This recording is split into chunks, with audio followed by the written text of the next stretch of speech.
Hey guys, Liam here for another tiny house update. There's a lot of stuff that happened since the last update, but the biggest thing that we're trying to deal with right now is the rapidly changing weather situation outside the tiny house conspiring to stop us. When we last made you an update, it was about plus 5 degrees during the day and maybe minus 10 at night. So the heat pump was able to work very well throughout that weather situation. Right now though, it's easily minus 20 at night and about minus 15 during the day, or maybe minus 10 on some of the days. So the heat pump is not able to continue working at night. It's rated down to about minus 15. It can maybe slightly exceed that to minus 16 or 17, but by minus 20, it is not really putting out warm air anymore. So some mornings I'm coming in here and it's about, 0 degrees or plus 5, and that is very cold to work in. So we're going to see as the weather progresses how much we can work in here, but we may have to pause during the coldest months.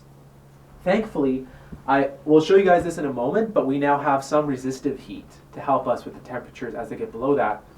But another big thing to combat the weather is that we've added better insulation, because obviously this was just plywood before. So we got this free insulation from my friend Bill, and we're temporarily putting it in the window cavities that are not filled, just so that we don't have the cold, all of our heat leaking through here. And it's working pretty well. It might be nice to add like a vapor barrier or something, but it's doing a pretty good job. Like, it doesn't feel cold here at all. I also had lots of pinhole cracks in the insulation, especially in the underfloor bays, just because it was hard to get the spray foam to exactly hit all the spots that needed it. But we did some little patching here with some remaining spray foam that I had, and it's gonna have to help us out here because it's getting pretty cold outside. We don't want to have too much air leak through.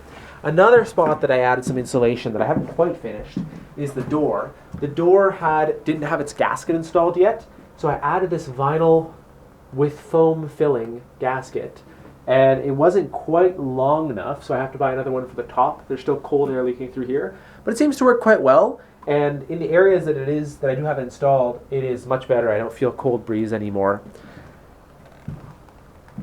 One other section that we improved the insulation is that in the floor, the spray foam insulation is kind of pricey, right? But we added this cellulose insulation to add some thickness in the floor. We just made sure that it didn't cover the heat pipes, but it's pretty cheap, and we just fluffed it up and added it in there.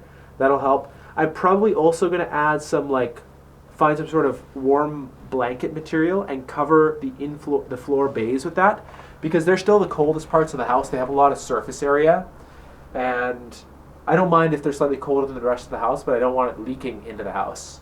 So we might do that later on as well. On the plus side, our triple pane windows overall, like this unit is quite complete. They don't feel cold hardly at all. I think they're working quite well, and the gasket material seems to be working very well in addition.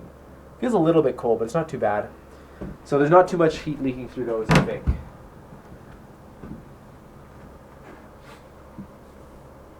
The other thing I want to show you here, guys, is that we'd installed electrical service from our 30 amp supply to run the heat pump, and we had that overhead electrical line to run outlets.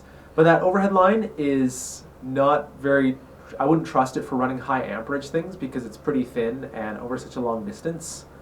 But we added a proper 15 amp circuit to plug things in here in the tiny house. So that overhead line has now been taken down, which is good because I don't want it to get a bunch of ice on it and then collapse.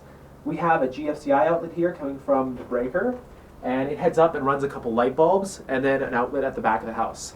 The light bulbs are very nice as well because it's getting dark for much of the day. It's easily dark. It'll get eventually by December.